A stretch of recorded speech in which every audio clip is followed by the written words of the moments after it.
everyone? Welcome into to the live stream. As always, at 6 p.m. London time.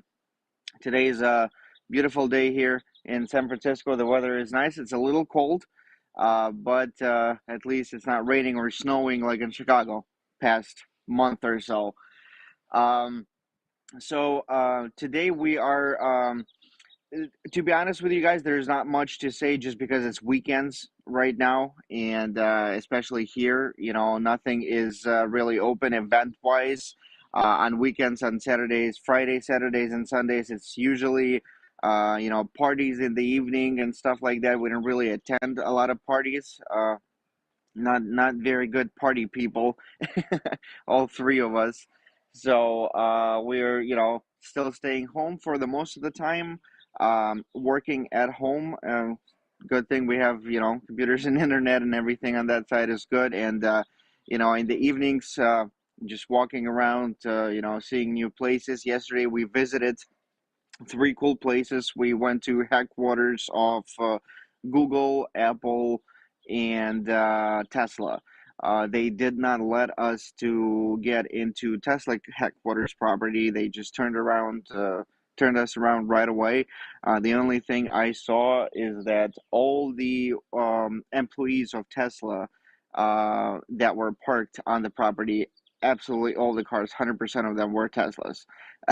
And we were the only car that was not Tesla entering the property. So the security guy saw us right away and said, well, what are you guys doing here? If you're visiting, there's no place for visitors. Please turn around and leave. So we went to Stanford after that. But other than that, we decided to come back to those places during the week because on weekends there was no people there. And it was kind of boring because no, we couldn't see like people that work there, a lot of people on the campus and stuff like that. But we recorded Apple building, inside the Apple building, from drone. We flew there because Max has a drone. He uses everywhere where we cannot go. He flies there. So we recorded it, and it was fantastic. The Apple building, headquarters of Apple, costed Apple $5 billion to build.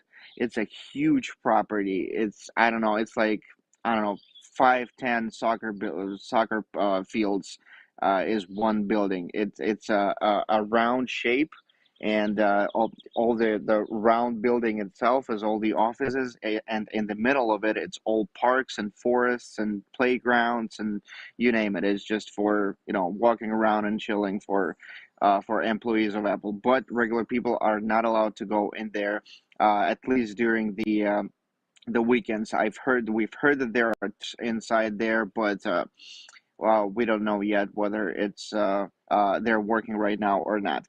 So this is what we just did by walking around and looking at where we live, and we also visited Steve Jobs' garage house. We saw where Steve Jobs lived and started Apple.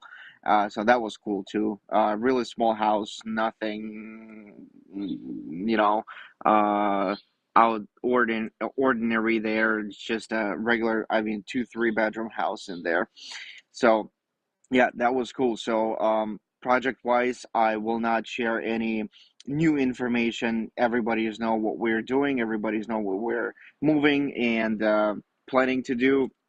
So if you guys have questions in regards to maybe something about the trip or anything like that, please ask me.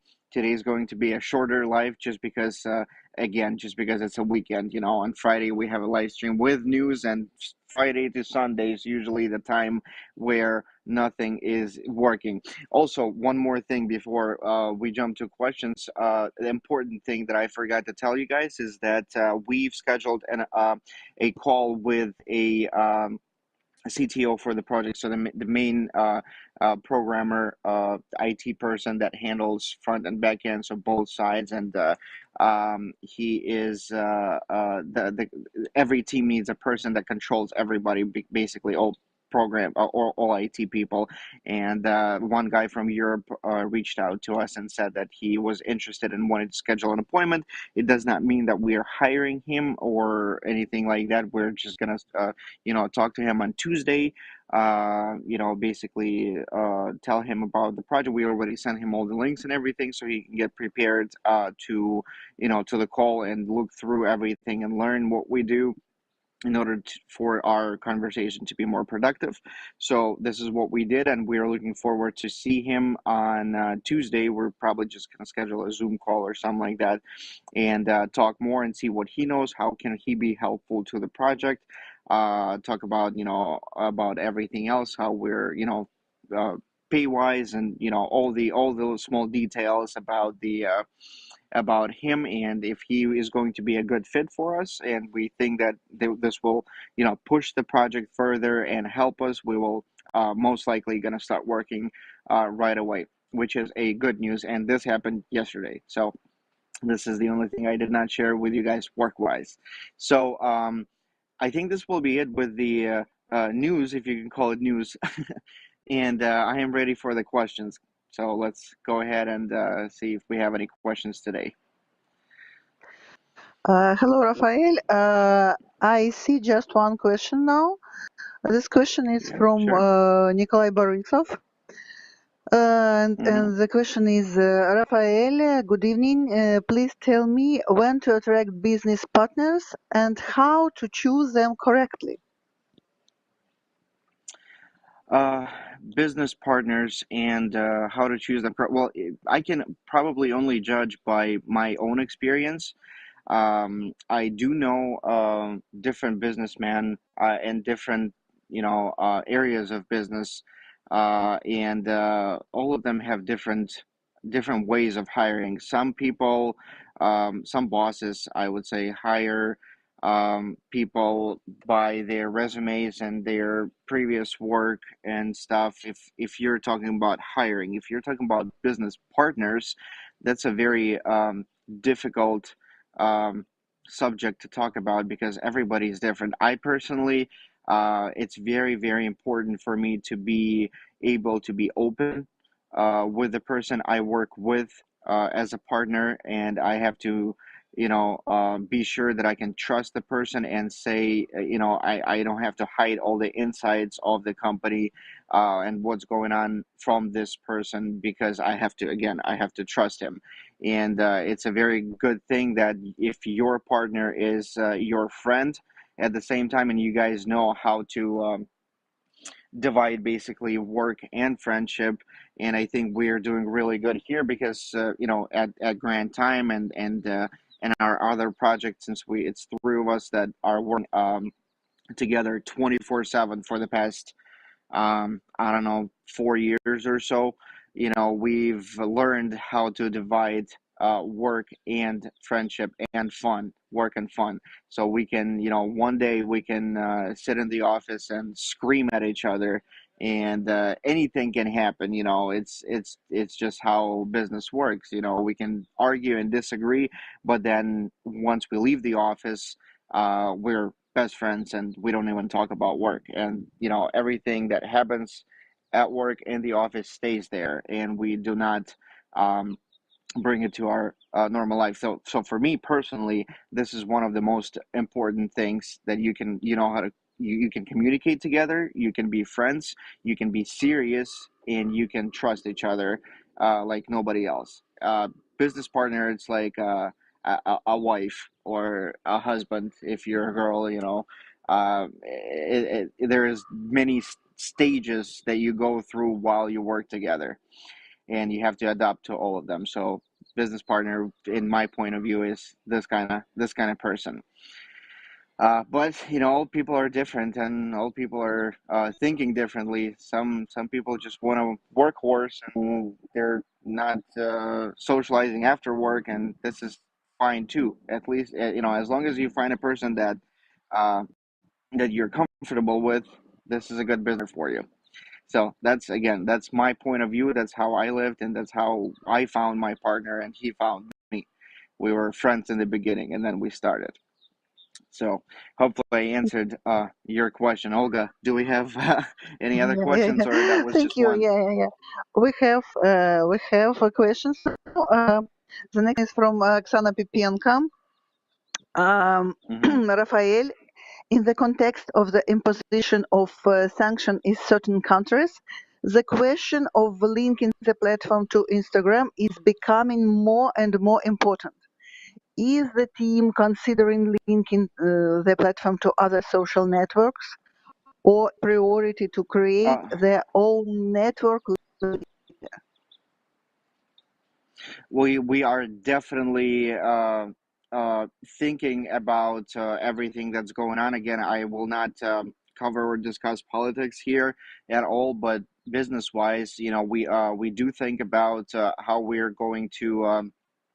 Get in touch and make sure that our people that are in countries where certain social medias might get banned or are getting banned, we are thinking about how to resolve this before I give any information public.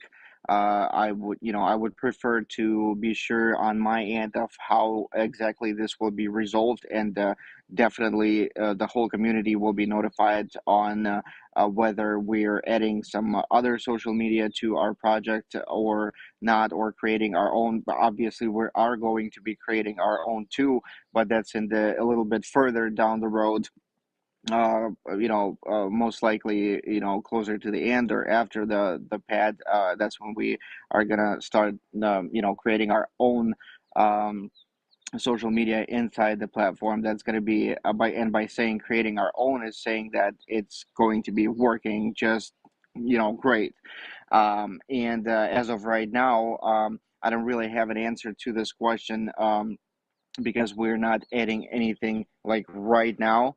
But we definitely do think about it, and we're going to take some action and try to resolve the situation with the countries where different social media channels that are working now could be banned.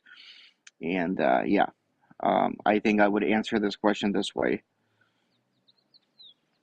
Lena, yes, thank Any? you, Rafael, for Mhm. your answer. And the next question is from Case and Jace, and Mhm. the question is, hi, please tell me what will be the total supply of grants? Has this contract address is going to burn 10 million every day, just like the previous one? Yes, it will do that as well. So the contract does not did not change its functions, and nothing on that side changed. And you guys can see the contract too. And we switched it from one basically, so from like we were saying, from Ethereum to Polygon, and everything that we all the functions that we've had before are staying the same. So the grants are going to be born the same time, same amounts. The rest will be burned and stuff like that. So the functions are not changing. And if you have any specific questions about totals and numbers and stuff like that, you can either DM me, and because if you're the kind of person that's more technical and is asking more specific questions about the contract, I would prefer you to either DM me, and if I will let's say not be able to answer some questions, or will be able, I will answer you in private or in the chat. We can do it in the chat as well. And if not, I will be able to ask programmers about some specific questions and answer that as well. But more of those questions I would prefer to see in chat, because most of the people, a lot of the people that are in English speaking chat right now are not in going to the live streams, all of them, and I would like to hear answers to those questions in public, so that way when we post it on, when there's a chat going on Telegram, other people will be able to see that as well. So if you ask this question, I will definitely answer it in the chat. So um, I think this will be it for today. I usually answer about 2-3 questions on my live streams, and I want to wish everybody a good Sunday. Whoever still has a Sunday, and I will be back with you guys on Wednesday at 6 p.m. London time as always, and thank God weekends are over. We don't like weekends. And we are going to visit some more events, some more places, meet some more people. And I will have a lot more to tell you guys on Wednesday at 6 p.m. London. So thank you very much, everybody, for attending today and asking questions. And I will see you all on Wednesday at 6 p.m. London. Thank you, Olga and Lena, as well, for being here. Thank you, Rafael. See you on Wednesday.